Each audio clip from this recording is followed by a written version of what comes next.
together record high property costs, skyrocketing amenity bills, and a titanic serve of inflated living outlays. Life in 2017 is a smorgasbord of extortionate expenses.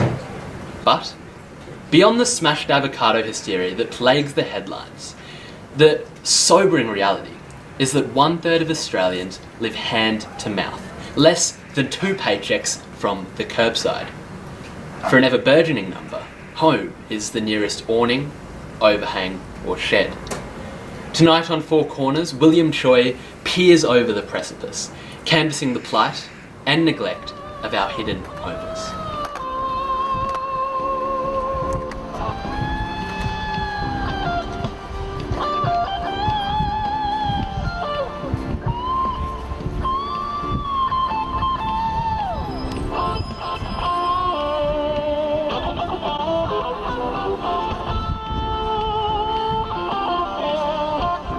One of the hallmarks of a fair and a decent society is that everyone should be able to call somewhere home.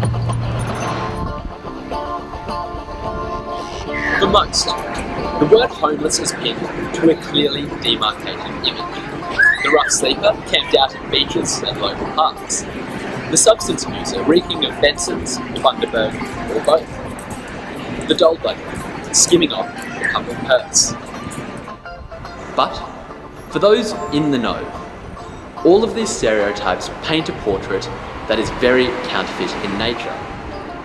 The sobering truth is, for the 105,327 Australians who were without an address on census night, 17,345 of them are children under the age of 10. 3,522 women over the age of 65 aren't sure where they'll wake up tomorrow, and 24% of all people are out on their feet due to domestic violence. Olivia, a regular at the drop-in centre for community group Rosies, falls into this last category. What do you think's been the toughest thing to deal with? Not having my children around has been the hardest to accept. And if I may ask about your kids, where are they currently? New Zealand. New Zealand. I've still got a lot of things myself to sort of deal with emotionally, physically and mentally. It's interesting to see how far I've lasted this long to be able to sort of still, walk on my feet and, get from A to Z. In experiencing such distress, at least, Olivia is not alone. Recent figures out of Sydney University indicate nearly 2 in 5 street sleepers exhibit symptoms of post-traumatic stress disorder. Pete, the man we're meeting, was diagnosed with the ailment last month. He had been employed for 2 decades in telemarketing before international outsourcing forced his company into liquidation. Actually, that's what caused my homelessness, was because I lost my job late last year and just haven't been able to recover. Couldn't pay my rent where I was, so I was forced to move out.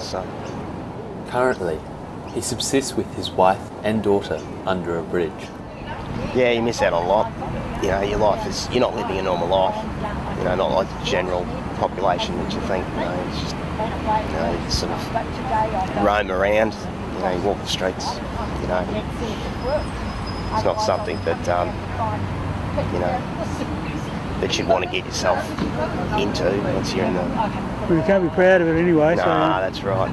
It isn't. It's not. You feel very embarrassed at times. Yes. With the camera closed, many more were happy to converse. What quickly became apparent is that a truncated sense of purpose foregrounds and engenders a weighty proportion of these mental health issues. Because it's very raw out there and very harsh out there. So, dealing with the pain, emotional pain, and how they cope with that when they're out in what's been like for the last week with the weather and all that. They're sleeping in car parks and got nowhere dry, and they're cold and they're miserable, and something's got to kill that pain, absolutely. They're more prone to depression and other sorts of mental illness. Yeah. For Pete, The government offers a simple choice: find employment or receive the New Start allowance, worth $248.50 per week. We sought out Gold Coast policymaker, Councillor Hermann Vorster, to hear his stance on the matter. I think everybody would struggle to live on that amount of money, and while they're on New Start, their problems are only going to get worse. So the question is, why not increase it? Why not do more?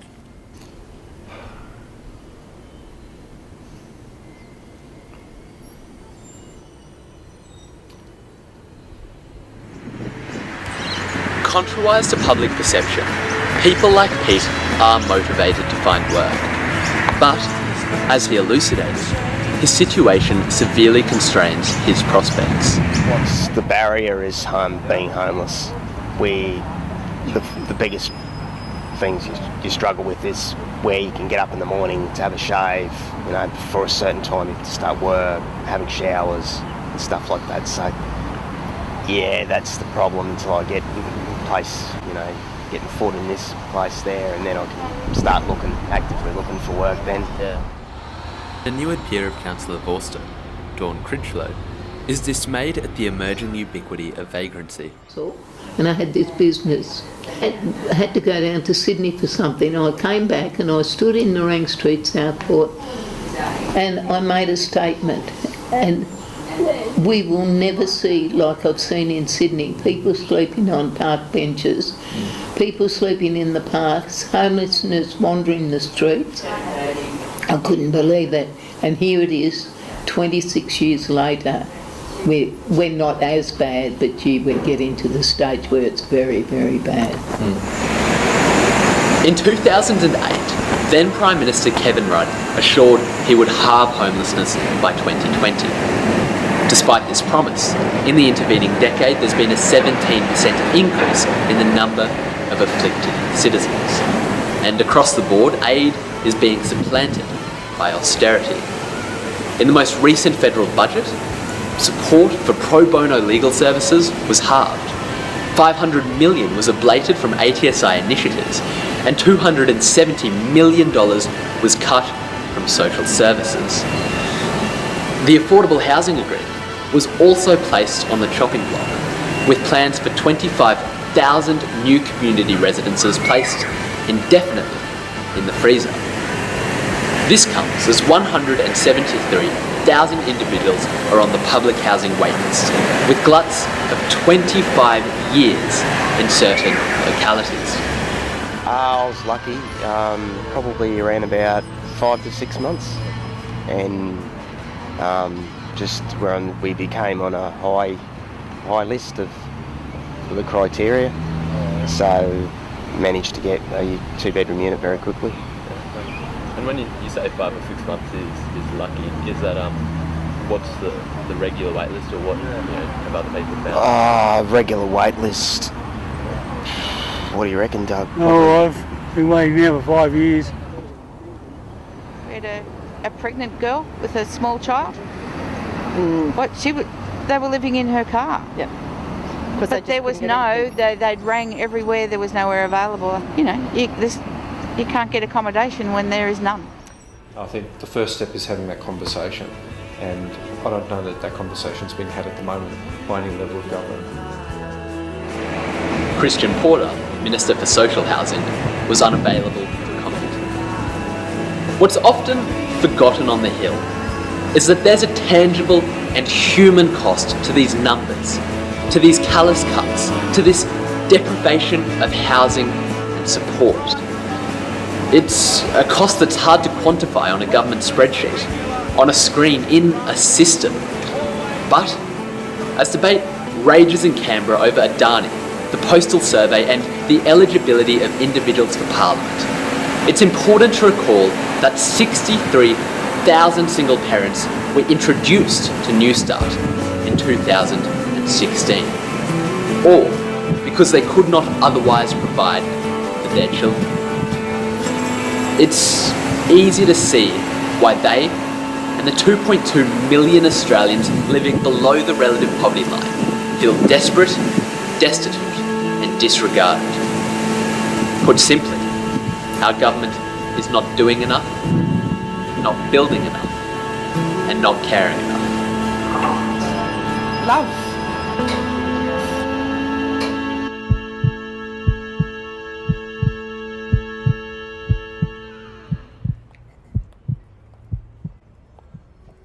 Too many Olivias and Petes have fallen through the cracks.